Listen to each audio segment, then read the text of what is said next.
Hello student, आपके अपने YouTube channel home science junction में आपका स्वागत है। आज हम करेंगे डीएसएसबी डोमेस्टिक साइंस 2014 का प्रीवियस ईयर क्वेश्चन पेपर का पार्ट 1। प्रीवियस क्लास में हम इसके 50 क्वेश्चन पार्ट 1 में कर चुके हैं। आज हम इसके 50 क्वेश्चंस और कर लेंगे तो टोटल हमारे 100 क्वेश्चन हो जाएंगे। तो आज हमारा ये क्वेश्चन पेपर 2014 वाला पूरा कंप्लीट हो जाएगा। और मैं आप लोगों की इन्फॉर्मेशन के लिए एक चीज और बता दूं कि डोमेस्टिक साइंस में आपके यानी कि डीएसएसबी का कोई भी आपका एग्जाम हो उसमें 0.25 की नेगेटिव मार्किंग आती है। तो क्वेश्चन आपको ठीक से अटेम्प्ट करने हैं और इसमें जो भी आपके ओपन होते हैं ना, तो सेक्शन वाइज ओपन होते हैं क्वेश्चन। 20-20 क्वेश्चन के आपके सेट होते हैं। जब आप एक अपने सेक्शन को सबमिट करेंगे तभी आपका दूसरा सेक्शन ओपन होता है। तो आज की क्लास को हम स्टार्ट करते हैं। 50 क्वेश्चन तक हमने कल कर लिया था, आज हम 51 से स्टार्ट करेंगे अपना। तो 51 नंबर का हमारा जो क्वेश्चन है, उस क्वेश्चन में आपसे पूछा हुआ है, जब प्रसव के समय बच्चे का नितंब या पांव बाहर आता है उसे कहते हैं। यानी कि क्वेश्चन ये है आपका, द बेबी बटक्स और legs come out first in child but is rolled as. Option दिए है इसमें। फर्स्ट ऑप्शन है आपका इंस्ट्रूमेंटल बर्थ, सेकेंड ऑप्शन है आपका प्रेसिपिटेट बर्थ, थर्ड ऑप्शन है आपका सिजेरियन सेक्शन और लास्ट आपका है ऑप्शन ब्रीच बर्थ। तो आपको इसमें राइट आंसर बताना है कि इसमें राइट आंसर क्या हो जाएगा आपका। तो जब बच्चे का पहले बटक्स बाहर आते हैं, फिर उसका पाँव बाहर आते हैं, तो इस तरह की डिलीवरी को हम क्या कहते हैं? इस तरह की डिलीवरी को हम ब्रीच बर्थ के नाम से जानते हैं। तो ऑप्शन डी क्या हो जाएगा? हमारा राइट आंसर हो जाएगा। ठीक है, क्लियर है आपको ये क्वेश्चन? और ये क्वेश्चन आपका इंपॉर्टेंट क्वेश्चन है। ये क्वेश्चन आपके यूपी टीजीटी में 2021 के क्वेश्चन में भी पूछा हुआ है। और ये जरूरी नहीं है कि डीएसएसबी का क्वेश्चन पेपर है तो केवल डीएसएसबी वाले ही बच्चे इसे देखे। ये आपके हर एग्जाम में काम आएगा, क्योंकि आपको पता है क्वेश्चंस आपके रिपीट होते हैं, चाहे वो आपका बिहार का स्टेट का एग्जाम हो या बिहार पीजीटी का एग्जाम हो या आपका यूपी टीजीटी पीजीटी के एग्जाम हो, क्वेश्चंस रिपीट होते हैं आपको। तो ये क्लास सबके लिए बेनिफिट रहेगी। ठीक है, जैसे आप सेम इसी क्वेश्चन को ले लीजिए। ये क्वेश्चन आपका डीएसएसबी के 2014 वाले में पूछा गया और आपके यूपी टीजीटी में 2021 के क्वेश्चन पेपर में भी पूछा गया है। ठीक है, नेक्स्ट क्वेश्चन को देखते हैं हम। क्वेश्चन है आपका, अनिद्रा रोग का मतलब है, यानी कि आपको ये बताना है इनोसोमिया रेफर्स टू। ऑप्शन दिया हुआ है आपका अनिद्रता यानी कि स्लीपलेसनेस, सेकेंड ऑप्शन है आपका बेचैनी यानी कि रेस्टलेसनेस, थर्ड ऑप्शन है आपका स्वादहीनता यानी कि टेस्टलेसनेस एंड लास्ट ऑप्शन है आपका बेहोशी यानी कि सेंसलेसनेस। तो जैसे कि क्वेश्चन से ही पता चल रहा है, क्वेश्चन में क्या है आपके अनिद्राकारी यानी कि इनोसोमिया। तो जो इनोसोमिया होता है ना, उसको हम स्लीपलेसनेस कहते हैं। क्या बोलते हैं? अनिद्रता के नाम से इसको हम जानते हैं। तो ऑप्शन क्या हो जाएगा? आपका राइट आंसर हो जाएगा। क्लियर है आपको ये क्वेश्चन? अगला क्वेश्चन देखते हैं हम अपना। क्वेश्चन है हमारा, बच्चे के जन्म के बाद पहले 2-3 दिनों में गाढ़ा पीला द्रव उत्पन्न होता है उसे कहते हैं, यानी कि the thick yellowish liquid produce from the first 2 और 3 days after the baby is born in, यानी कि 2 से 3 दिन तक, यानी कि 2 और 3 डेज आ जाएगा। क्या आ जाएगा इधर? 2 और 3 डेज आ जाएगा आपका। ठीक है, तो क्या कहेंगे? और ये क्वेश्चन आपका मैं बता दूं आपको, बिहार पीजीटी में भी आया हुआ क्वेश्चन है। ठीक है, तो बिहार पीजीटी में भी क्वेश्चन रिपीट हो चुका है आपका। ऑप्शन दिया हुआ है, फर्स्ट ऑप्शन है आपका कॉल्सिटोनिन, सेकेंड ऑप्शन है आपका कोलेस्ट्रम, थर्ड ऑप्शन है आपका क्विकनिंग एंड लास्ट ऑप्शन है आपका एस्ट्रोजन।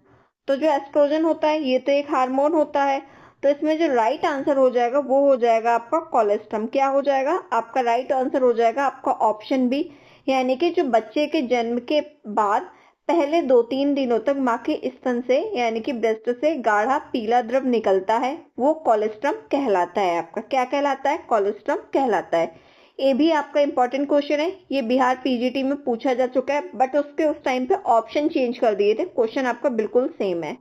ठीक है, और जो कोलेस्ट्रम होता है इसमें इससे क्या होती है? आपकी इम्यूनिटी पावर स्ट्रांग होती है। ठीक है, क्लियर है आपको ये? अगला क्वेश्चन देखते हैं हम।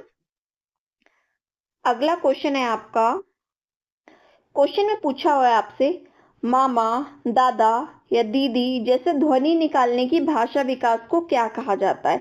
मतलब the making sound like mama, dada और didi in language development is rotated as.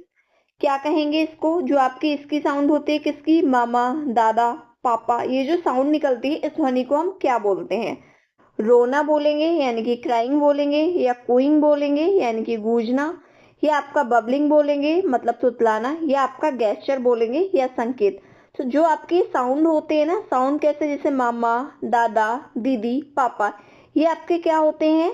ये आपके होते हैं बबलिंग साउंड। क्या कहलाते हैं? बबलिंग यानी कि तुतलाना, इसको हिंदी में बोला गया है। तो ऑप्शन सी क्या हो जाएगा? आपका राइट आंसर हो जाएगा।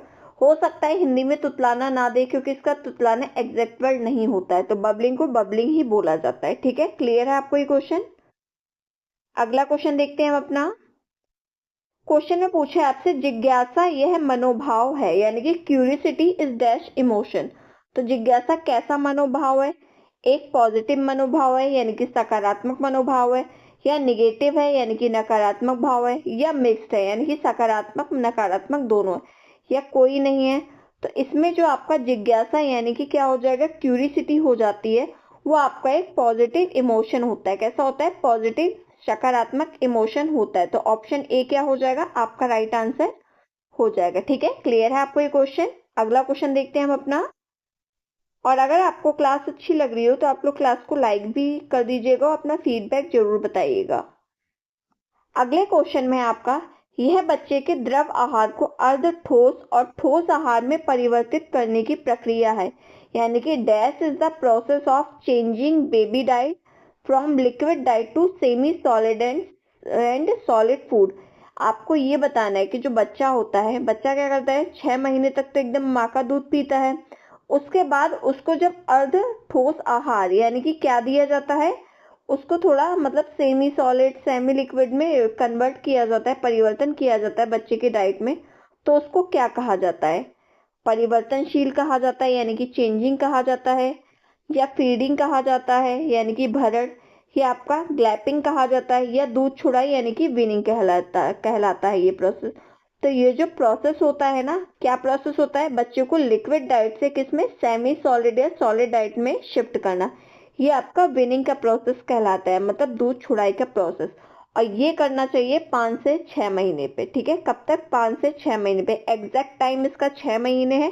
6 महीने के बाद या 6 महीने से वीनिंग की प्रोसेस की जाती है। ठीक है, तो ऑप्शन डी क्या हो जाएगा? इसमें राइट आंसर हो जाएगा आपका। अगला क्वेश्चन देखते हैं हम। अगले क्वेश्चन में हमारा, जेनेटिक सूचनाएं स्थानांतरित करता है, यानी कि आपको ये बताना है डैश ट्रांसमिट जेनेटिक इंफॉर्मेशन, कि जेनेटिक इंफॉर्मेशन को कौन ट्रांसफर करता है। ऑप्शन दिए है, टेराटोजेंस करते हैं, या क्रोमोसोम करते हैं, या आपका प्लेसेंटा करता है, प्लेसेंटा को हिंदी में खेड़ी भी बोला जाता है, या आपका RH फैक्टर करता है। तो जो आपका जेनेटिक इंफॉर्मेशन को क्या करता है?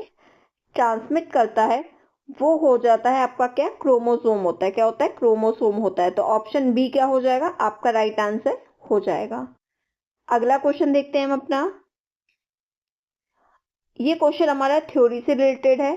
पूछा हुआ है, अल्बर्ट बेंडूरा ने ज्ञान सिद्धांत विकसित किया, यानी कि स्टेटमेंट है, स्टेटमेंट दिया हुआ है, इसमें आपको ये बताना है कि ये जो स्टेटमेंट क्या है आपका, Albert Bandura developed the learning theory. तो ये स्टेटमेंट आपका ट्रू है या फॉल्स है, या नॉट रिलेटेड है, या एब्सर्ड यानी कि असंगत है। तो एल्बर्ट बेंडूरा ने ज्ञान सिद्धांत विकसित किया, ये आपका गलत है। क्या है? आपका गलत है। तो ऑप्शन बी आपका राइट आंसर हो जाए। क्यों गलत है? क्योंकि एल्बर्ट बेंडूरा ने आपकी लर्निंग की थ्योरी नहीं दी है, बल्कि क्या दी है? बल्कि पर्सनैलिटी की थ्योरी दी है। किसकी थ्योरी दी है? पर्सनैलिटी की थ्योरी दी हुई है। किसने? एल्बर्ट बेंडूरा ने। इसलिए आपका पर्सनैलिटी आपका राइट आंसर हो जाएगा, और आपका इसमें आपका जो राइट आंसर है ऑप्शन बी हो जाएगा, यानी कि स्टेटमेंट आपका गलत है पूरी तरीके से। ठीक है, नेक्स्ट क्वेश्चन देखते हैं। अगले क्वेश्चन में आपका, बहाने बनाना या सच की जगह कोई स्वीकार्य कारण देना को क्या कहते हैं, यानी कि टू मेक एक्सक्यूज और giving acceptable reason instead of real one is called, यानी कि बहाने बनाना है, ये सच की जगह मतलब स्वीकार करने के बजाय कह कोई भी रीजन बना देना। ठीक है, कोई भी रीजन दे देना, उसको एक्सेप्ट ना करना। तो ये क्या कहलाता है? समाजीकरण कहलाता है, व्यक्तिकरण कहलाता है, संरचना कहलाता है, या कोई नहीं। तो आपको बताना है कि राइट आंसर क्या हो जाएगा आपका। सोशलाइजेशन हो जाएगा, या रेशनलाइजेशन हो जाएगा, या कंस्ट्रक्शन हो जाएगा, या नन हो जाएगा। तो इसमें जो राइट आंसर हो जाएगा वो हो जाएगा आपका ऑप्शन नंबर बी, यानी कि व्यक्तिकरण। मतलब क्या हो जाएगा? रिलेशनलाइजेशन। ठीक है, तो ऑप्शन बी क्या हो गया? आपका राइट आंसर हो जाएगा। अगला क्वेश्चन देखते हैं हम अपना। क्वेश्चन में आपका, जब बच्चे बड़े होने लगते हैं तब वो अपने ज्ञानेंद्रियों के बारे में अधिक रुचि दिखाते हैं, उस अवस्था को क्या कहते हैं? यानी कि dash when children grow and become more interested in their genitals. ठीक है, तो ऑप्शन दिए हुए इसमें। फर्स्ट ऑप्शन है मुख अवस्था, यानी कि ओरल स्टेज।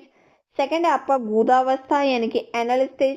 थर्ड है आपका लिंग अवस्था, यानी कि फैलिक स्टेज। एंड लास्ट है आपका अव्यक्त अवधि, यानी कि लेटेंसी पीरियड। तो इसमें जो राइट आंसर हो जाएगा, जब बच्चे बड़े होने लगते हैं तब वो अपनी किसमें? ज्ञानेंद्रियों के बारे में अधिक रुचि दिखाते। तो ये जो आपकी स्टेज होती है ना, ये होती है आपकी फैलिक स्टेज, यानी कि लिंग अवस्था कहलाता है। तो ऑप्शन सी क्या हो जाएगा? आपका राइट आंसर हो जाएगा। और आपकी लिंग अवस्था यानी कि फैलिक स्टेज का टाइम पीरियड होता है आपका 4 to 5 ईयर। ठीक है, क्या होती है आपकी? 4 to 5 ईयर इसका टाइम पीरियड होता है। किसका? फैलिक स्टेज का। तो ये बात आपको ध्यान रखनी है। क्लियर है आपको ये क्वेश्चन? अगला क्वेश्चन देखते हैं हम। अगला है हमारा, प्रसव प्रक्रिया के समय ऑक्सीजन की अपर्याप्त आपूर्ति होने से होता है, यानी कि क्या होता है ये बताना है आपको।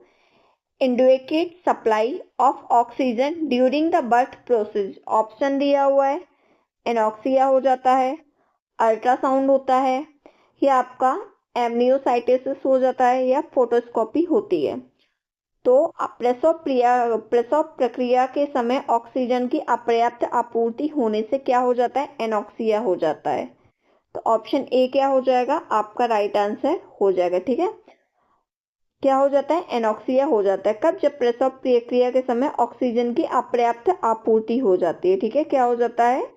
अपर्याप्त आपूर्ति हो जाती है। तो ये प्रोसेस क्या कहलाता है? ये टाइम आपका क्या कहलाता है? एनॉक्सिया कहलाता है। और जो आपका ये दिया हुआ है ना, क्या दिया हुआ है आपका? ये एमनियोसेटिस, ये एक टेस्ट होता है। ये प्रेगनेंसी के टाइम का टेस्ट है, यानी कि इसको आप समझ सकते हो, ये एक टेस्ट होता है ड्यूरिंग प्रेगनेंसी। ठीक है, कैसा टेस्ट होता है ये आपका? ड्यूरिंग प्रेगनेंसी का टेस्ट होता है। ठीक है, और ये जो आपका फोटोस्कोपी दिया हुआ है ना, फोटोस्कोपी होता है अनबॉर्न जो बच्चा अभी जन्मा नहीं है, यानी कि अजन्मे बच्चे की जांच के लिए। तो इसको हम कर सकते हैं अनबॉर्न, यानी कि अजन्मा बच्चा। ठीक है, अनबॉर्न बेबी की जांच के लिए। ठीक है, क्या होता है? फोटोस्कोपी होती है। क्लियर है आपको ये? अल्ट्रासाउंड तो आप लोग जानते ही हो। अगला क्वेश्चन देखते हैं हम अपना। अगले क्वेश्चन में है आपका, खट्टे अंगूर, खड्डे नहीं है आपका, खट्टे है। तो खट्टे अंगूर प्रतिक्रिया यह इसका विलोम है, यानी कि sure grapes reaction is anatomy of. ठीक है, किसका? यानी कि एंटोनियम्स इसका क्या हो जाएगा? ऑप्शन दिए हुए हैं। समाजीकरण हो जाएगा, यानी कि सोशलाइजेशन। रचनात्मक हो जाएगा, यानी कि कंस्ट्रक्टिव प्ले हो जाएगा। ये आपका व्यक्तिकरण आ जाएगा, यानी कि रिलेशनलाइजेशन, या आपका सब्लिमेशन हो जाएगा, यानी कि उदात्तीकरण। तो खट्टे अंगूर प्रतिक्रिया यह किसका विलोम है? ये आपका क्या हो जाएगा? रिलेशनलाइजेशन हो जाएगा। तो ऑप्शन सी क्या है? आपका राइट आंसर हो जाएगा। क्लियर है आपको ये क्वेश्चन? अगला क्वेश्चन देखते हैं हम।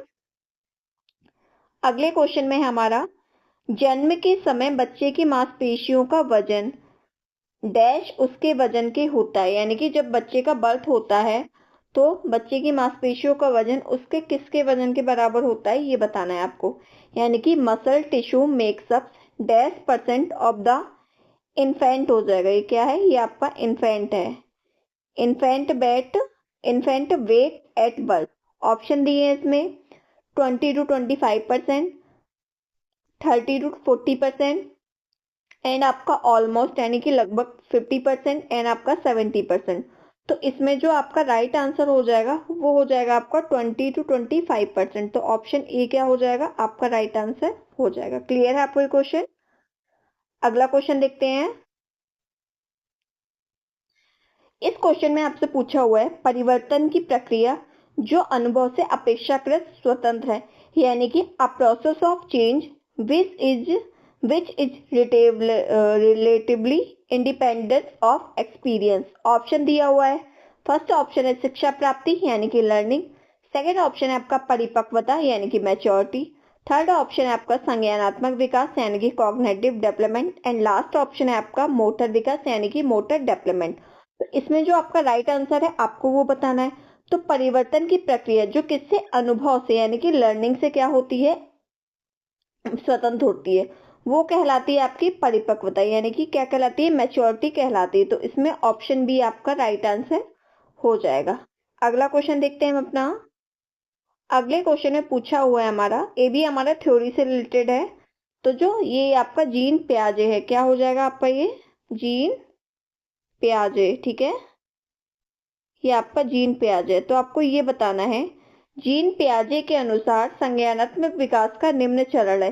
तो जीन पियाजे के अनुसार आपका संज्ञानात्मक विकास का कौन सा चरण है, ये पूछा है आपसे क्वेश्चन में, यानी कि अकॉर्डिंग टू जीन पियाजे, इधर भी आपका पियाजे है, the cognitive development has following stages. Option दिया हुआ आपका, फर्स्ट है आपका क्रियाशील चरण यानी कि क्या हो जाएगा, ट्रांसलेशनल स्टेज, सेकंड ऑप्शन है आपका परिचालन पश्च चरण यानी कि इसको बोलेंगे हम post operational stage, second option है आपका सेंसरी मोटर अवधि चरण यानी कि sensory motor development, sensory motor period stage, and last option है आपका ऑल ऑफ एबव।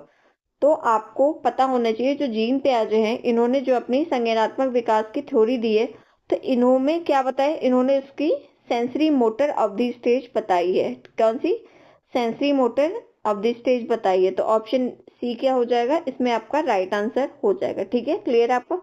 इन्होंने अपनी 4 स्टेजेस बताई, इसमें से सबसे पहली अवस्था है ना, तो सबसे पहली स्टेज है इनकी सेंसरी मोटर पीरियड स्टेज। ठीक है, क्लियर है आपको ये क्वेश्चन, और इसका टाइम पीरियड होता है 0 to 2 ईयर्स। ठीक है, ये भी आपको ध्यान रखना है। तो आपसे थ्योरी से रिलेटेड अभी तक 2 क्वेश्चन पूछे जा चुके हैं, यानी कि एक तो आपका डायरेक्ट क्या पूछ लिया गया, एक तो आपका डायरेक्ट स्टेटमेंट वाला क्वेश्चन था, एक आपका ये क्वेश्चन है। तो आपको थ्योरी भी कंप्लीट करके जानी है अपने एग्जाम के लिए।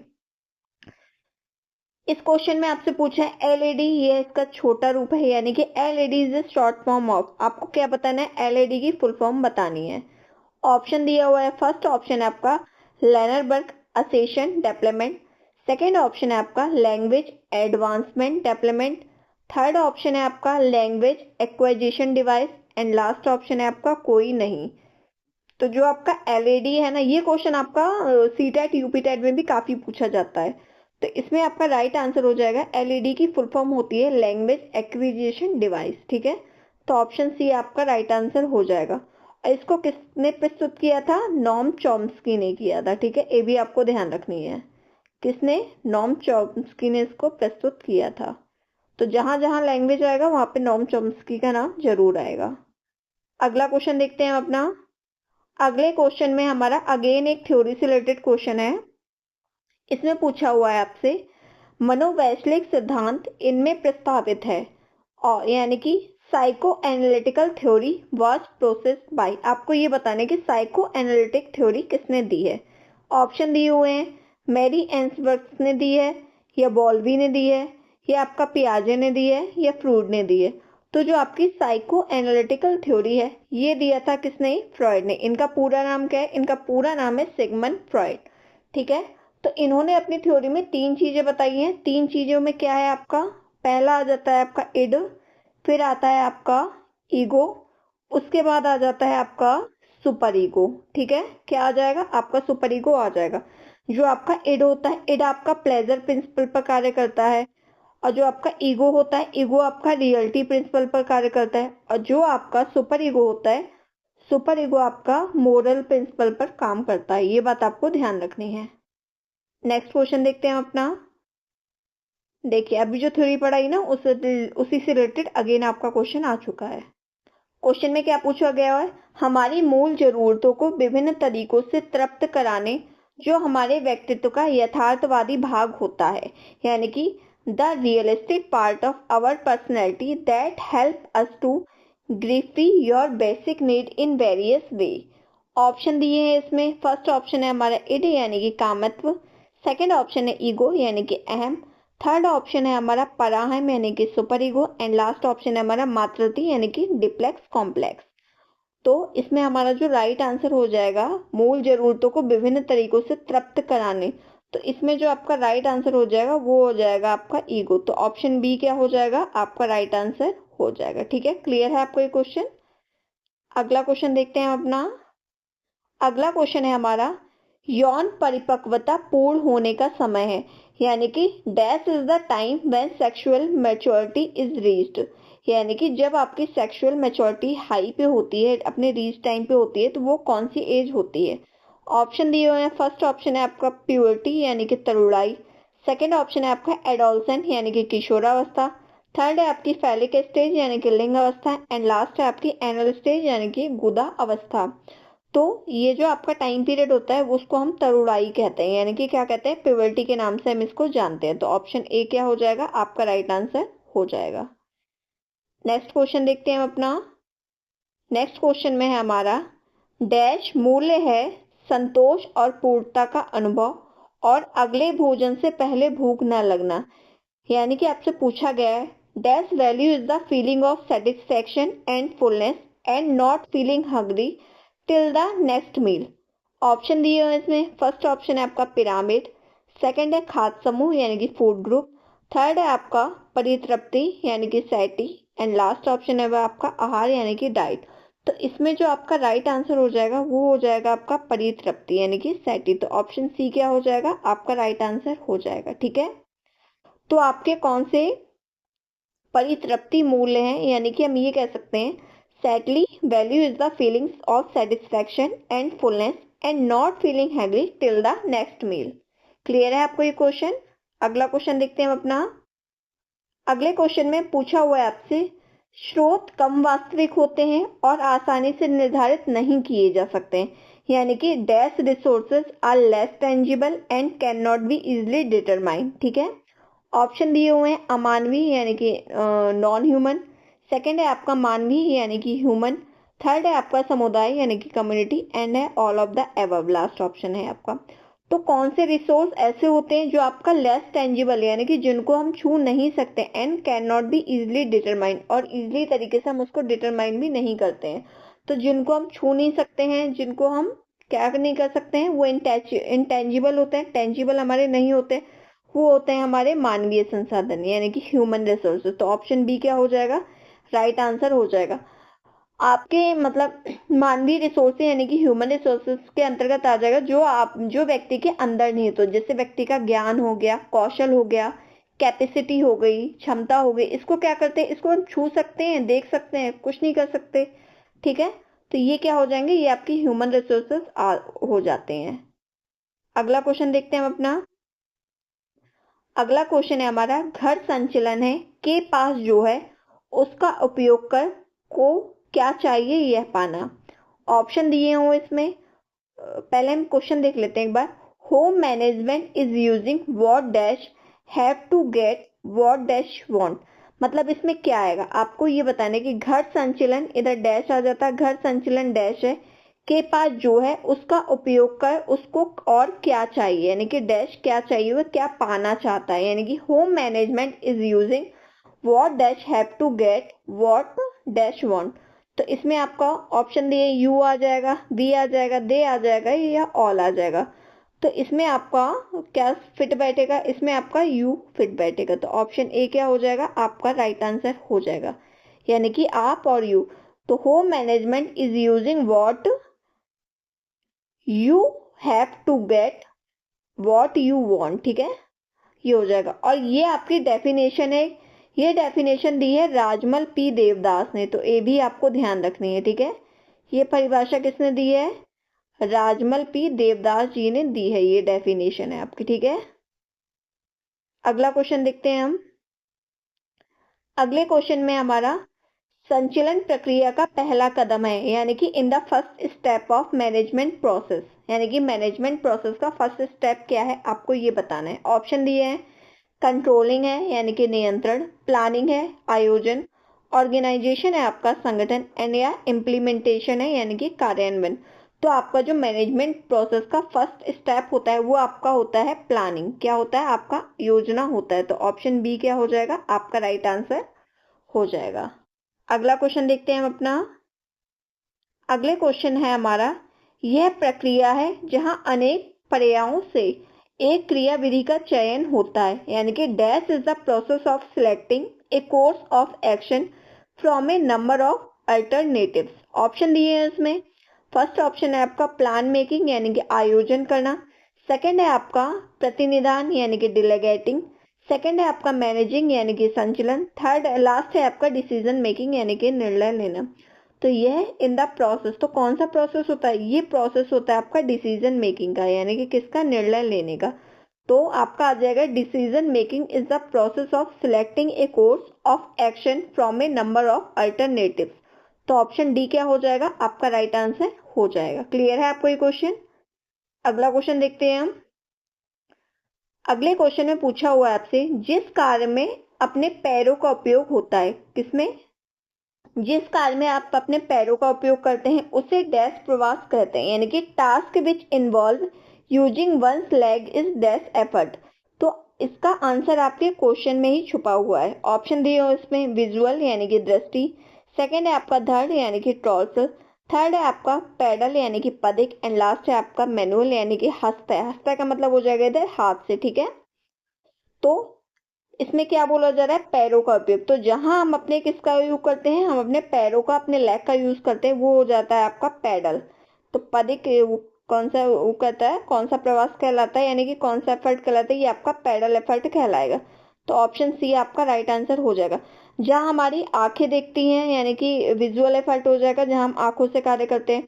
टोर्सल क्या हो जाएगा? टोर्सल में आ जाएगा जब हम झुकते हैं, यानी कि हमारे धड़ का यूज होता है जब हम झुक के कोई कार्य करते हैं। पैडल में आ जाएगा जहां हम अपने पैरों का उपयोग करते हैं।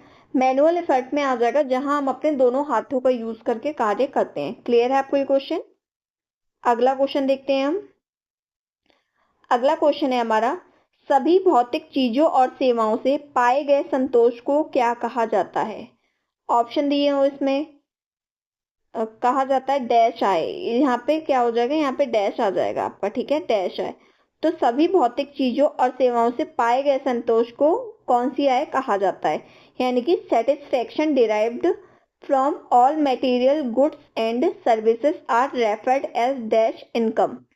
ठीक है, ऑप्शन दिए हो इसमें। क्वेश्चन पता है ये आपका बहुत इजी है, पर क्या है, क्वेश्चन पूछने का पैटर्न चेंज कर दिया। ऐसा लगता है आपको कितना मतलब भारी भरकम क्वेश्चन ही पूछ लिया, बल्कि क्वेश्चन आपका ठीक से पढ़ो तो क्वेश्चन ही आपका बहुत इजी है। बस क्या किया, क्वेश्चन को थोड़ा घुमा के पूछ लिया गया है। ऑप्शन दिया हुआ इसमें। फर्स्ट ऑप्शन है आपका साइकिक यानी कि मानसिक। सेकेंड है आपका मनी यानी कि धन। थर्ड है आपका रियल यानी कि वास्तविक आय। एंड लास्ट है आपका फैमिली इनकम यानी कि परिवार है। तो जिससे हमें क्या होती है, क्वेश्चन में इसका कीवर्ड छुपा है संतोष यानी कि सेटिस्फेक्शन। तो जहां हमको सेटिस्फेक्शन मिलता है वहां हमारी कौन सी आय होती है? साइकिक आय होती है, यानी कि मानसिक आय होती है। तो ऑप्शन ए आपका राइट आंसर हो जाएगा। ठीक है, नेक्स्ट क्वेश्चन देखते हैं हमारा। नेक्स्ट क्वेश्चन है हमारा, जो व्यक्ति अपने उपयोग की वस्तुओं और सेवाओं बाजार से खरीदता है वह क्या कहलाता है? यानी कि a person who buys goods और services from the market of his use is. Option दिया हुआ है। फर्स्ट ऑप्शन है आपका उत्पादक यानी प्रोड्यूसर। सेकंड है आपका उपभोक्ता यानी कि कंज्यूमर। थर्ड है आपका व्यापारी यानी कि मर्चेंट। एंड लास्ट है आपका शॉपकीपर यानी कि दुकानदार। तो जो व्यक्ति अपने उपयोग की वस्तुओं और सेवा मार्केट से खरीदता है वो क्या कहलाएगा? वो आपका उपभोक्ता यानी कि कंज्यूमर कहलाता है। ठीक है, तो ऑप्शन बी आपका क्या है? ऑप्शन बी आपका राइट आंसर हो जाएगा। अगला क्वेश्चन देखते हैं। अगले क्वेश्चन में हमारा समय संचालन के उपकरण है। तो आपको ये बताना है dash tools in time management, यानी कि आपको टाइम मैनेजमेंट के टूल्स बताने हैं। ऑप्शन दिया हुआ आपका पीक लोड यानी कि चरम सीमा भार। सेकंड ऑप्शन है आपका वर्क कर्व या कार्य वर्ग। थर्ड ऑप्शन है आपका रेस्ट पीरियड यानी कि आराम का समय। एंड लास्ट ऑप्शन है आपका ऑल ऑफ द एबव। तो इसमें राइट आंसर क्या हो जाएगा? तो जो आपके टाइम मैनेजमेंट के टूल होते हैं वो आपका पीक लोड भी होता है, वर्कर भी होता है और रेस्ट पीरियड भी होता है। तो आपका राइट आंसर हो जाएगा ऑल ऑफ द एबव। ठीक है, तो ऑप्शन डी होगा आपका राइट आंसर। क्लियर है आपको ये क्वेश्चन? नेक्स्ट क्वेश्चन देखते हैं हम। नेक्स्ट क्वेश्चन है हमारा, समय और गति का अध्ययन इसने किया है, यानी कि आपको ये बताना है जो आपका टाइम एंड मोशन की स्टडी की है वो किसने की है। ऑप्शन दिए हुए हैं, ग्रॉस और क्रैनपॉल ने की है, या आपका निकेल और डॉर्सी ने की है, या आपका जीन पियाजे ने की है, या एलिजाबेथ हरलॉक ने की है। तो जो आपके टाइम और मोशन यानी कि समय और गति की जो स्टडी की है ना वो किसने की है आपकी, वो की है आपकी निकेल और डॉर्सी ने। तो ऑप्शन बी क्या आ गया आपका राइट आंसर हो जाएगा। ठीक है, नेक्स्ट क्वेश्चन देखते हैं हम अपना। क्वेश्चन में पूछा हुआ है, स्रोत की विशेषताओं में से विषम को चुनिए, यानी कि pick the odd one among the characteristics of resources. ठीक है, ऑप्शन दिया है आपका उपयोगी यानी कि यूजफुल, सेकंड ऑप्शन है आपका अभिगम्य यानी कि असेंबल, थर्ड है आपका असीमित यानी कि अनलिमिटेड, एंड लास्ट ऑप्शन है आपका विनिमय यानी कि इनटेंजिबल। ठीक है, तो इसमें राइट आंसर क्या हो जाएगा, तो इसमें स्रोत की विशेषताओं में आपको क्या चुनना है, ऑड नंबर को चुनना है, आप एक तरीके से ये समझ लीजिएगा। तो इसमें ऑड आपका क्या हो जाएगा, अनलिमिटेड। तो आपके ये क्या दिया हुआ है, ये आपके कुछ किसके रिसोर्स की कुछ करेंगे, ये आपका रिसोर्स है, क्या है ये आपका रिसोर्स है। तो आपके जो संसाधन होते हैं ना, तो संसाधन के कुछ कैरेक्टरिस्टिक यानी कि आपके संसाधन की विशेषताएं दी हुई हैं। तो कौन सी इसमें संसाधन की विशेषता नहीं है, संसाधन आपके उपयोगी होते हैं, ये बात एकदम ठीक है। संसाधन आपके असेंबल होते हैं, अभिगम में होते हैं, ये भी ठीक है। संसाधन आपके कैसे होते हैं, इंटरचेंजेबल होते हैं यानी कि विनिमय होते हैं, ये भी ठीक है। पर संसाधन जो होते हैं वो आपके अनलिमिटेड नहीं होते यानी कि असीमित नहीं होते हैं। कैसे होते हैं संसाधन आपके, कैसे होते हैं आपके लिमिटेड होते हैं, कैसे होते हैं लिमिटेड होते हैं। तो यही आपका रॉन्ग दिया हुआ है, तो ऑप्शन सी हमारा राइट आंसर हो जाएगा। ठीक है, क्लियर है आपको ये क्वेश्चन। अगला क्वेश्चन देखते हैं हम। क्वेश्चन में पूछा घर और मकान में महत्वपूर्ण अंतर क्या है, यानी कि the important difference between a home and a house is. तो घर और मकान में महत्वपूर्ण अंतर क्या है आपको ये बताना है। ऑप्शन दिया हुआ है, फर्स्ट है आपका भौतिक यानी कि फिजिकल, सेकंड है आपका पर्यावरणीय यानी कि इन्वायरमेंटल, थर्ड है आपका भावनात्मक यानी कि इमोशनल, लास्ट है आपका परिभाषिक यानी कि टर्मिनोलॉजी। तो जो आपका होम और हाउस में जो आपका अंतर होता है वो होता है आपका किसका, इमोशनल यानी कि जो भावनात्मक का अंतर होता है। तो ऑप्शन सी क्या हो जाएगा आपका राइट आंसर हो जाएगा। नेक्स्ट क्वेश्चन देखते हैं हम। क्वेश्चन में पूछा है रूप यह इससे निकट संबंध रखता है, यानी कि forms are closely related with. तो जो फॉर्म्स होती हैं वो किससे क्लोजली रिलेटेड होती हैं, सर्कल से होती हैं यानी कि वृत्त से, स्क्वायर से होती हैं मतलब वर्ग से, या आपकी आयत से या रेक्टेंगल से, या आपका लाइन से या रेखाएं से। तो जो आपकी फॉर्म्स होती हैं ना, फॉर्म्स आपकी क्लोजली रिलेटेड यानी कि आपके निकट संबंध रखती हैं किससे, लाइन से, किससे लाइन से रखती हैं। तो ऑप्शन डी क्या हो जाएगा आपका राइट आंसर हो जाएगा। तो रेखाएं आपकी कई प्रकार की होती हैं, ठीक है, डायगोनल लाइन भी होती है। तो ये क्या होती है, कुछ रेखाएं मिलकर आपकी फॉर्म का निर्माण कर, जैसे आपकी ये तीन रेखा मिला दी मैंने, तो तीन रेखा मिलके आपने किसका निर्माण कर दिया, तीन रेखा मिलके आपके ट्राइंगल का निर्माण कर रही है। और यही रेखा को हम अगर ऐसे बना देते तो ये आपका क्या बन गया, स्क्वायर बन गया। तो ये क्या कर रही है, रेखाएं आपका मिलकर किसका निर्माण कर रही है, ये आपका रेक्टेंगल बन गया। रेखाएं आपका मिलकर फॉर्म का निर्माण कर रही है, ठीक है, किसका, फॉर्म का निर्माण कर रही है यानी कि रूप का निर्माण कर रही है। क्लियर है आपको ये क्वेश्चन। अगला क्वेश्चन देखते हैं हम। अगले क्वेश्चन में पूछा हुआ है आपसे, संतुलन यह अभिकल्पना का सिद्धांत है जो आराम और संतोष की भावना का निर्माण करता है, यानी कि balance is the principle of design that produces a feeling of rest and contentment, this is said by. Option दिया हुआ है, ये एक डेफिनेशन है, ये डेफिनेशन किसने दी है आपको ये बताना है। IBID ने दी है, ये आपका एस सुंदरराज के द्वारा दी गई है, या क्रेग और रश ने दी है, ये आपका किसी ने भी नहीं दी है। तो ये जो आपकी डेफिनेशन है ना, ये डेफिनेशन दी गई है क्रेग और रश द्वारा, किसके, क्रेग और रश द्वारा। तो ऑप्शन सी क्या हो जाएगा आपका राइट आंसर हो जाएगा। अगला क्वेश्चन देखते हैं हम अपना। अगले क्वेश्चन में पूछा हुआ है आपसे, पर्यावरणीय ध्वनि है, तो आपको ये बताना है environmental noise is, environmental noise क्या है। भौतिक बाधा है यानी कि एक फिजिकल बैरियर है, अर्थगत बाधा है यानी कि एक सिमेंटिक बैरियर है, ये आपका तकनीकी बाधा है यानी कि टेक्निकल बैरियर है, ये आपका सामाजिक बाधा है यानी कि सोशल बैरियर है। तो आपकी जो एनवायरनमेंट नॉइस है ना, ये आपकी भौतिक बाधा के अंतर्गत आती है यानी कि फिजिकल बैरियर के अंतर्गत आती है। तो ऑप्शन ए क्या हो जाएगा, आपका राइट आंसर हो जाएगा। नेक्स्ट क्वेश्चन देखते हैं। क्वेश्चन में पूछा है आपसे, संदेश के 3 घटक होते हैं यानी कि मैसेज हैज 3 कंपोनेंट्स। तो मैसेज के 3 कंपोनेंट्स कौन कौन से होते हैं आपको ये बताना है। ऑप्शन दिया हुआ है। फर्स्ट ऑप्शन है आपका ज्ञान, विचार, अभिरुचि यानी कि knowledge, attitude, interest. Second option है आपका कूट, अंश, विवेचन यानी कि code, content and treatment. Third option है आपका आरंभिक, व्युत्पन्न, अंत्य यानी कि आपका interior, derive, terminal. And last option है आपका माध्यम, कूट एंड श्रवण यानी कि चैनल, कोड और ऑडियंस। तो इसमें जो आपका राइट आंसर हो जाएगा वो हो जाएगा आपका ऑप्शन बी यानी कि कोड, कंटेंट एंड ट्रीटमेंट। ठीक है, यानी कि कूट, अंश और विवेचन, ये होते हैं आपके मैसेज के 3 कंपोनेंट। ठीक है, तो option B is the right answer. Okay, clear है आपको ये क्वेश्चन। अगला क्वेश्चन देखते हैं अपना। पूछा हुआ है आपसे विश्वसनीयता हो सकती है, तो क्रेडिबिलिटी कैन बी। ऑप्शन दिए हुए हैं। फर्स्ट ऑप्शन है आपका आरंभिक यानी कि इंटेनियल।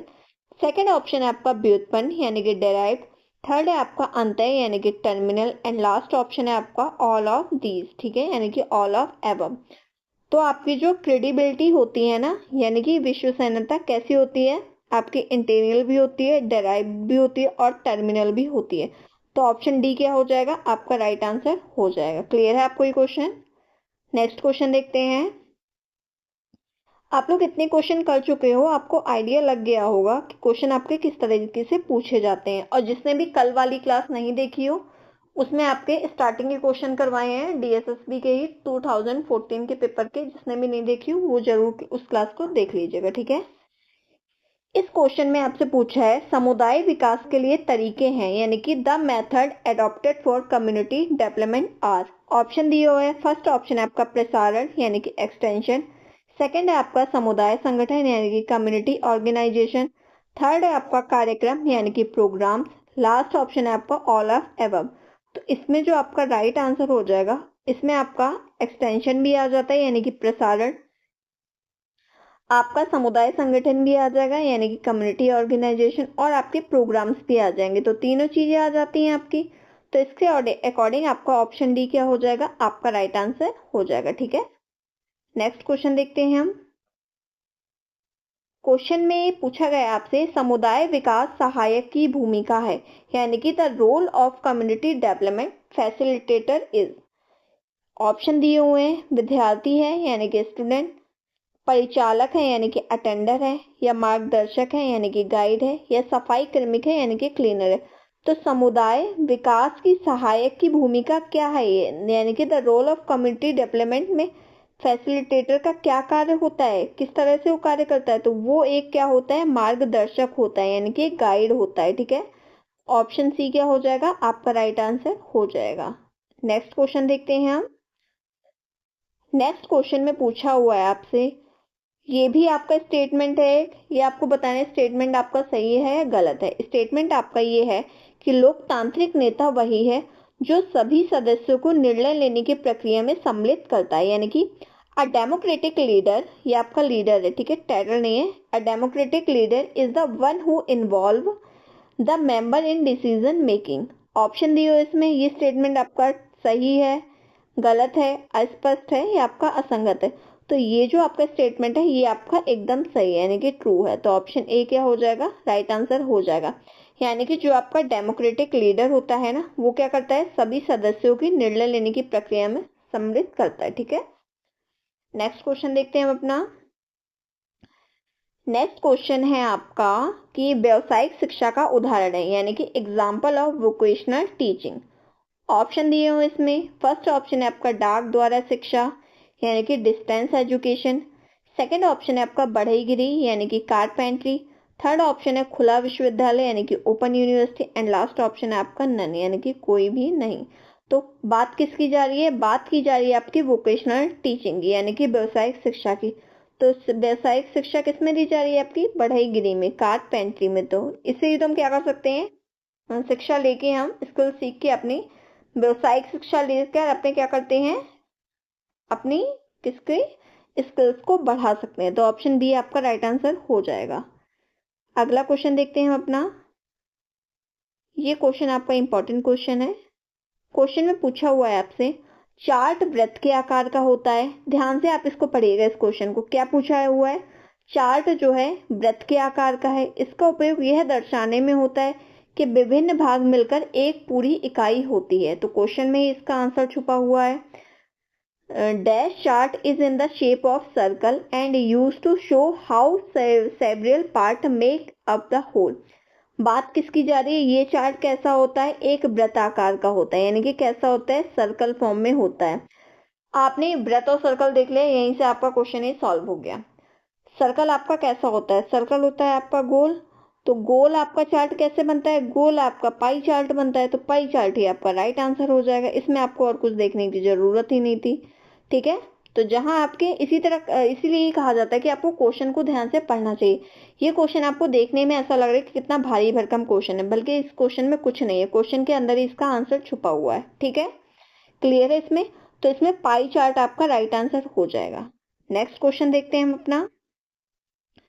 क्वेश्चन में पूछा हुआ है आपसे, यह संचार का शक्तिशाली माध्यम है, यानी कि dash is the powerful medium of communication. तो पावरफुल मीडियम क्या है कम्युनिकेशन का, आपको ये बताना है। ऑप्शन दिया हुआ है, रेडियो है, हैंडसेट है, ट्रांजिस्टर है, या आपका टेलीविजन है। तो जो आपका पावरफुल मीडियम है कम्युनिकेशन का, वो है आपका टेलीविजन। तो ऑप्शन डी क्या हो जाएगा, आपका राइट आंसर हो जाएगा। अब कुछ स्टूडेंट ये भी कहेंगे कि ए आंसर क्यों नहीं हो सकता, यानी कि रेडियो क्यों नहीं हो सकता। क्यों नहीं हो सकता, उसका रीजन ये है कि रेडियो में हम केवल चीजों को सुन सकते हैं, देख नहीं सकते हैं, बल्कि टेलीविजन में हम चीजों को देख भी सकते हैं, सुन भी सकते हैं। तो एक पावरफुल मीडियम कम्युनिकेशन हो जाएगा। ठीक है, अगला क्वेश्चन देखते हैं हम अपना। क्वेश्चन में पूछा है आपसे, अध्ययन का लक्ष्य होता है इकाई का गहरा और विस्तृत अध्ययन, यानी कि किस अध्ययन का लक्ष्य यह होता है कि किसका, इकाई का गहरा और विस्तृत होना, यानी कि dash study aims at deep and deleted study of the unit. Option दिया हुआ है। फर्स्ट ऑप्शन है आपका तालिका, जिसको हम पैनल बोलते हैं।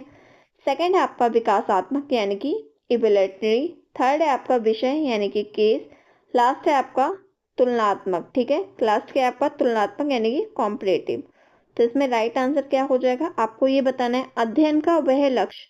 तो डीप और डिटेल स्टडी, क्वेश्चन से ही पता चल रहा है आंसर, किससे, डीप एंड डिटेल स्टडी, यानी कि गहरा और विस्तृत अध्ययन हम किस में करते हैं, हम करते हैं केस स्टडी में। किसमें, केस स्टडी में हम करते हैं, तो यानी कि विषय स्टडी में। तो ऑप्शन सी क्या हो जाएगा, आपका राइट आंसर हो जाएगा। नेक्स्ट क्वेश्चन देखते हैं हम अपना। नेक्स्ट क्वेश्चन में पूछा हुआ है आपसे, साक्षात्कार तरीका व्यक्तिगत शोधकर्ता के डैश पर निर्भर होता है, यानी कि the interview method depends on individual research. Option दिया हुआ है। फर्स्ट ऑप्शन है क्षमता, यानी कि एबिलिटी पर। सेकंड है आपका योग्यता, यानी कि कैपेबिलिटी पर। थर्ड है आपका संवाद, यानी कि कम्युनिकेशन पर। एंड लास्ट है आपका परिस्थिति का अति संवेदनशीलता, यानी कि सेंसिटिव सिचुएशन। तो जो आपका इंटरव्यू मेथड होता है किस पे, इंडिविजुअल रिसर्च पर डिपेंड करता है। वो किस क्या होता है, वो होती है क्षमता, क्या होती है आपकी एबिलिटी होती है। तो ऑप्शन ए क्या हो जाएगा, आपका राइट आंसर हो जाएगा। क्लियर है आपको ये क्वेश्चन। अगला क्वेश्चन देखते हैं। ये क्वेश्चन आपका रिपीट हो चुका है एंड ये आपका याद करने वाला क्वेश्चन है। ठीक है, कपड़ा मंत्रालय नवंबर, क्या है, कपड़ा मंत्रालय नवंबर डैश में बनाया गया, यानी कि ministry of textile was created in नवंबर।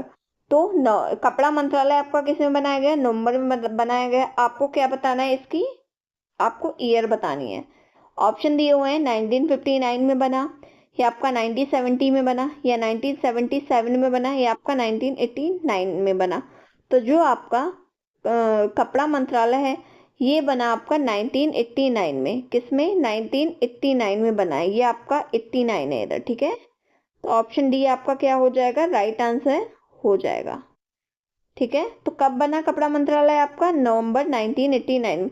ये आपका याद करने वाला क्वेश्चन है। ठीक है, तो आप लोग जस्ट इसको बस याद कर लीजिएगा। नेक्स्ट क्वेश्चन में पूछा हुआ है आपसे, बाना तागे का ताना तागे पर सरकना या फिसलना ये विलोमता होना ही है। क्वेश्चन का आप ध्यान से पढ़िएगा, किस बारे में बात की गई है। स्लाइडिंग और स्लिपिंग ऑफ वेस्ट यान ओवर वॉर्प याम और वॉइस वर्सा इज। ऑप्शन दिए हो इसमें। फर्स्ट ऑप्शन है आपका हैंड फील, सेकेंड ऑप्शन है आपका यान स्टिपिंग यानी कि तागा फिसलन, थर्ड है आपका बीजिंग एंड लास्ट ऑप्शन है आपका नन। तो बाना तागे का ताना, तागे पर क्या क्या करता है, सरकना यानी कि सरकता है। तो जहां पे सरकने और फिसलने की बात आएगी तो यानी कि यान क्या हो रहा है, यान स्टिपिंग आ जाएगा यानी कि तागा फिसलन। तो ऑप्शन बी क्या हो जाएगा, आपका राइट आंसर हो जाएगा।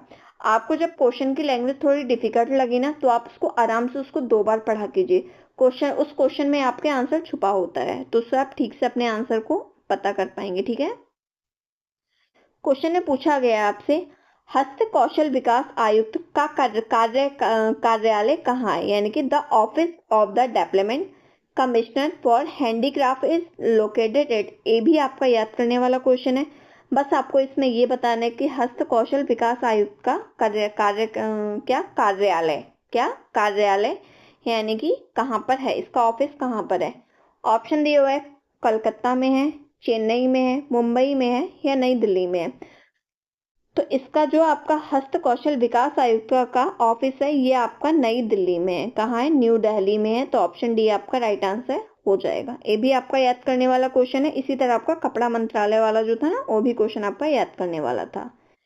इस क्वेश्चन में आपसे पूछा हुआ है, अनुमान को इसमें बताया नहीं जा सकता, यानी कि अनुमान को किसमें नहीं बताया जा सकता आपको ये बताना है, यानी कि hypothesis can not B stand it. Option दिया हुआ है। फर्स्ट ऑप्शन है आपका कि अक्षरत और प्रश्न शर्तों के रूप में है, यानी कि null and question from terms. Second option है आपका घोषणात्मक शर्तें यानी कि डिक्लेरेटिव टर्म्स। थर्ड है आपका सामान्य शर्तें यानी कि general terms and last option है आपका दिशात्मक शर्तें यानी कि डायरेक्शनल टर्म्स। तो अनुमान को इसमें बताया तो किसमें बताया नहीं जा सकता, इसमें ऑप्शन आ जाएगा आपका ऑप्शन सी यानी कि जनरल टर्म्स आपका राइट आंसर हो जाएगा। ठीक है। तो ऑप्शन सी क्या हो जाएगा, आपका राइट आंसर हो जाएगा। क्लियर है आपको ये क्वेश्चन। नेक्स्ट क्वेश्चन देखते हैं। ये आज का हमारा सेकंड लास्ट क्वेश्चन है। क्वेश्चन में पूछा हुआ है आपसे, निम्न में से क्या अति उचित है, यानी कि आपको एक अच्छा स्टेटमेंट पकड़ना है कि कौन सा एक अच्छा स्टेटमेंट है। ऑप्शन दिए हुए हैं, ये आपका कुछ नहीं है। ठीक है। ऑप्शन दिए हुए हैं इसमें, पहले हम क्वेश्चन देख लेते हैं इंग्लिश में भी एक बार। क्वेश्चन है आपका, which of the following is most appropriate. ठीक है। तो कौन सा इसमें मोस्ट अप्रोप्रिएट आंसर होगा आपको ये बताना है। ऑप्शन दिए हुआ है, टीचर कैन टीच यानी कि शिक्षक पढ़ा सकते हैं। टीचर्स आर बॉर्न जीनियस यानी कि शिक्षक जन्म से ही प्रतिभाशाली होते हैं। ये तो गलत स्टेटमेंट है। ठीक है। थर्ड ऑप्शन है आपका, teacher help can create in a student a desire to learn. ठीक है। ये आपका लर्न है, यानी कि शिक्षक की सहायता विद्यार्थी में पढ़ने की इच्छा जगाती है। एंड लास्ट ऑप्शन है आपका, lecture method can be use for developing thinking यानी कि व्याख्यान पद्धति सोचने के विकास के लिए उपयोग की जा सकती है। तो इसमें राइट आंसर क्या हो जाएगा आपको ये बताना। तो जो इसमें सबसे आपका एप्रोप्रिएट आंसर है वो हो जाएगा आपका क्या, शिक्षक की सहायता विद्यार्थी में क्या है, शिक्षक की सहायता विद्यार्थी में पढ़ने की इच्छा जगाती है, यानी कि teachers help can create in a student a desire of learn. ठीक है। ये आपका लर्न है। तो ऑप्शन सी क्या हो गया, आपका राइट आंसर हो गया। क्लियर है आपको ये क्वेश्चन। अगला क्वेश्चन देखते हैं हम। ये आज का लास्ट क्वेश्चन है हमारा। पूछा हुआ है आपसे, तागे का खिंचाव ऊष्मा के विन्यास से किया जाता है। पहला नायलॉन स्ट्रेच तागा था, यानी कि warm stretch is done by heating setting. The first nylon stretch yarn was. Option दिया हुआ है, तो पहला नायलॉन स्ट्रेच तागा कौन सा था ये बताना है आपको। ऑप्शन दिया हुआ है, फर्स्ट ऑप्शन है आपका विंटिक, सेकंड ऑप्शन है हेल्काना, थर्ड ऑप्शन है आपका बीलोफ एंड लास्ट ऑप्शन है नन यानी कि कोई नहीं। तो इसमें आपका जो राइट आंसर हो जाएगा वो हो जाएगा आपका ऑप्शन बी यानी कि हेल्काना। तो ऑप्शन बी क्या है, इसमें आपका राइट आंसर हो जाएगा। ठीक है। और ये जो होता है ना, इसमें आपका हेल्काना में क्या होता है, इसमें ये बहुत ज्यादा क्या होती है, इसमें बहुत ज्यादा लोच महता पाई जाती है, बहुत ही सॉफ्ट होता है। कैसा, बहुत ही सॉफ्ट होता है इस प्रकार का यान। और क्या होती है, बहुत ज्यादा इसमें स्ट्रेचबिलिटी यानी कि लोच महता पाई जाती है। तो आज की क्लास हमारी यहीं एंड होती है। हमने पूरे 100 क्वेश्चन कर लिए हैं। यानी कि हमने क्या किया है, हमने DSSB का 2014 वाला पूरा क्वेश्चन पेपर कंप्लीट कर लिया है। नेक्स्ट क्लास में हम अपना 2018 वाला क्वेश्चन पेपर स्टार्ट करेंगे। जिसने भी क्लासेस नहीं देखी हो, प्रीवियस क्लासेस वो जरूर देख लें, क्योंकि ये आपके लिए बहुत इंपॉर्टेंट, जैसा कि आप सबको पता है आपकी एग्जाम डेट आ चुकी है और एडमिट कार्ड भी आ चुके हैं। तो आप प्रीवियस ईयर पेपर आपको एकदम रट के जाना है और समझ के जाना है, ठीक है, क्योंकि क्वेश्चन रिपीट होते हैं, उससे रिलेटेड भी क्वेश्चन आपके बन सकते हैं। तो अगर आपको क्लास अच्छी लगी हो तो आप क्लास को लाइक कर दीजिएगा और कमेंट सेक्शन में अपना फीडबैक जरूर दीजिएगा, और कोई डाउट हो तो आप अपने डाउट्स भी कमेंट सेक्शन में जरूर बताइएगा। क्लास को लाइक कर दीजिएगा, शेयर कर दीजिएगा, चैनल को जरूर सब्सक्राइब कर दीजिएगा। Thank you so much.